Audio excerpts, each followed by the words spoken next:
الشيطان الرجيم بسم الله الرحمن الرحيم إن الله وملائكته يصلون على النبي يا أيها الذين آمنوا صلوا عليه وسلموا تسليما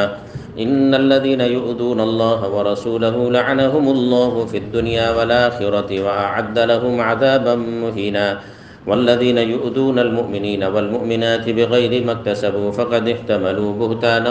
وإثما مبينا۔ بے شک اللہ اور اس کے فرشتے نبی اکرم صلی اللہ تعالیٰ علیہ وسلم پر درود بھیجتے ہیں۔ اے ایمان والو، تم بھی رسول اللہ صلی اللہ علیہ وسلم پر درود اور خوب زیادہ سے زیادہ سلامتی بھیجو۔ اللہ پاک کا بڑا احسان، اس مالک کا بڑا فضل ہم سب کے اوپر ہے کہ اس نے ہم کو رسول اکرم صلی اللہ علیہ وسلم کی امت میں پیدا فرمایا۔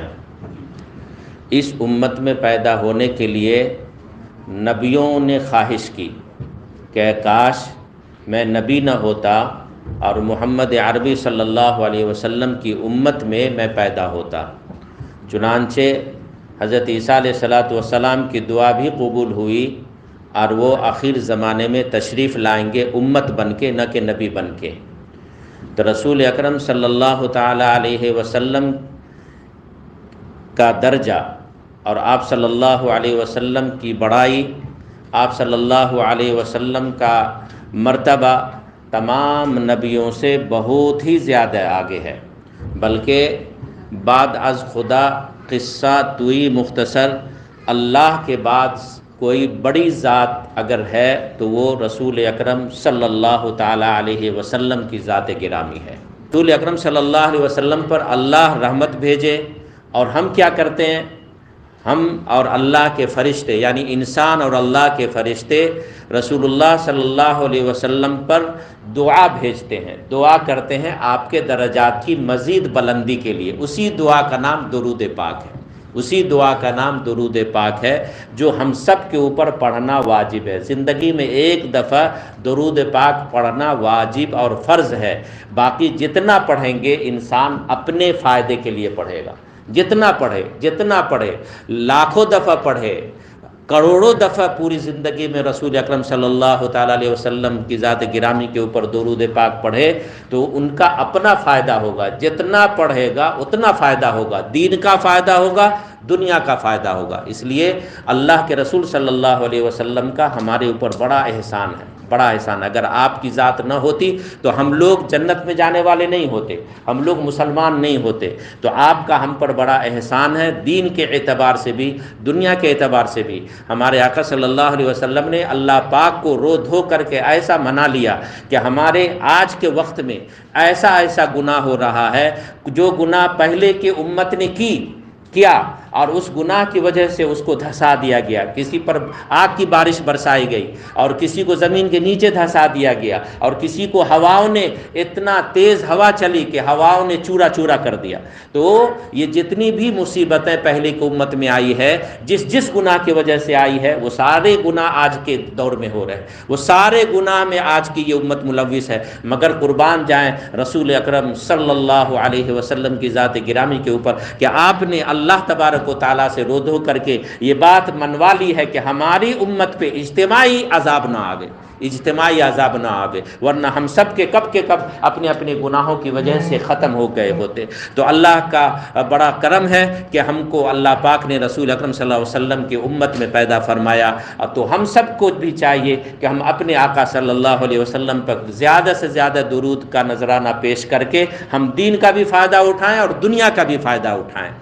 ان الذين يؤذون الله ورسوله لعنهم الله في الدنيا والآخرة، بے شک جو لوگ اللہ کو تکلیف دیتے ہیں اور اس کے رسول کو تکلیف دیتے ہیں، اللہ کو تکلیف یعنی رسول کو تکلیف دینے کی وجہ سے اللہ کو تکلیف دینا ہوا، اللہ کو تکلیف دینا ہوا، اللہ کو ناراض کرنا ہوا، لعنهم الله في الدنيا والآخرة، اللہ کی لعنت ہے اس کے اوپر دنیا میں بھی اور آخرت میں۔ آپ لوگ کو معلوم ہوگا، آپ لوگ سنتے ہوں گے تقریر میں، بیانات میں، کہ رسول اکرم صلی اللہ علیہ وسلم کو ایسی ایسی تکلیفیں دی گئی کہ کسی انسان کو بھی ایسی تکلیف کا تصور نہیں کیا جا سکتا ہے۔ طائف میں گئے آپ صلی اللہ علیہ وسلم اسلام کی دعوت دینے کے لیے، دین کی دعوت دینے کے لیے، حالانکہ ننہالی رشتے کے لوگ تھے، اپنے لوگ تھے، ماموں لوگ تھے، نانا کے خاندان کے لوگ تھے، نانی کے خاندان کے لوگ تھے، مگر اس کے باوجود ان لوگوں نے پہچاننے سے بھی انکار کر دیا اور ایسی تکلیف دی آپ صلی اللہ علیہ وسلم کو، ایسی ذلت دی اور ایسی ذلت والی سزا دی آپ کو کہ دنیا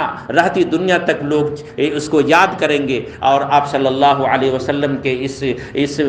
اس تکلیف کو سن کر کے آپ کے امت کے لوگ آنسو بھرے انداز میں اسے بیان کریں گے۔ آپ صلی اللہ علیہ وسلم کو چاروں طرف سے اوباشوں نے گھیر لیا اور اتنی پتھر کی بارش برسائی کہ آپ کے پورے بدن کو چھلنی کر دیا، اور آپ صلی اللہ علیہ وسلم کے کپڑے مبارک آپ کے بدن سے چمٹ گئے خون کی وجہ سے، اور جوتا جو آپ پہنے ہوئے تھے وہ جوتا خون سے بھر گیا۔ کسی کو ایسی تکلیف دی جاتی ہے کیا؟ وہ بھی کسی نبی کو اور کسی رسول کو ایسی تکلیف دی جائے؟ آپ صلی اللہ علیہ وسلم نے اتنی تکلیفیں اٹھا کر کے ہم تک دین پہنچایا ہے، ہم تک دین پہنچایا ہے۔ آپ کے صحابہ نے تکلیفیں اٹھا کر ہم تک دین پہنچایا ہے، اس لیے ہم زیادہ سے زیادہ آپ صلی اللہ علیہ وسلم کے اوپر اس کے بدلے میں رحمت نازل فرمائیں، درود کا نذرانہ پیش کریں۔ ان الذین یؤذون اللہ ورسولہ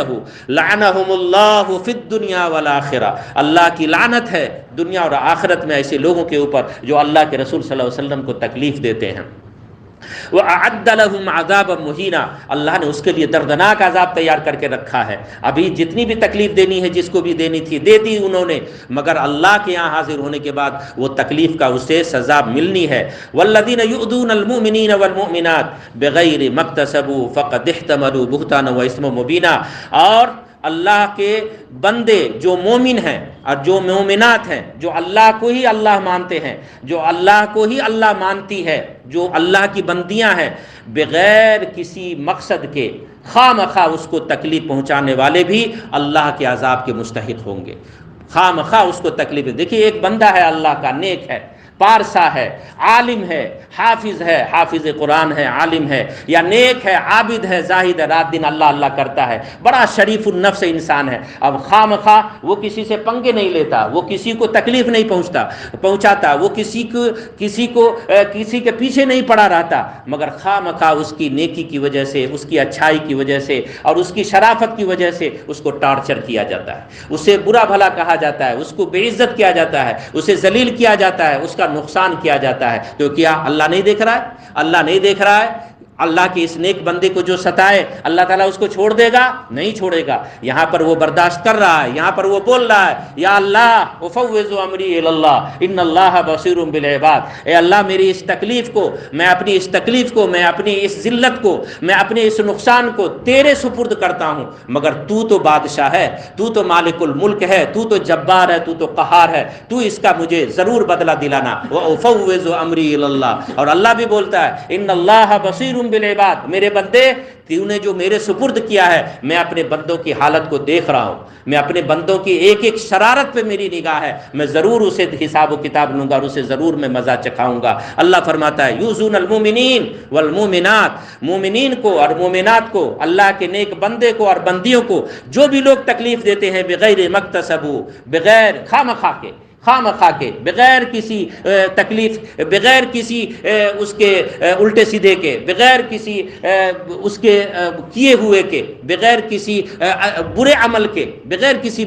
کے خواہ مخواہ اس کو تکلیف دیتے ہیں، فقد احتملوا بہتانا و اسما مبینا، وہ بہت ہی بڑی سزا اور بہت ہی بڑا گناہ والا کام کر رہے ہیں، اپنے پیٹھ کے اوپر وہ بہت ہی بڑا گناہ بوجھ رہے ہیں اور بہت ہی بڑا گناہ کا وہ کام کر رہے ہیں۔ نہ کسی مومن کو تکلیف دینا ہے، نہ کسی مومنات کو تکلیف دینا ہے، نہ کسی اللہ کے نیک بندوں کو تکلیف دینا ہے۔ اگر یہ تکلیف کوئی کسی کو پہنچاتا ہے اس کی بڑی اہانت خیز سزا ملے گی اسے۔ دیکھیے آج کے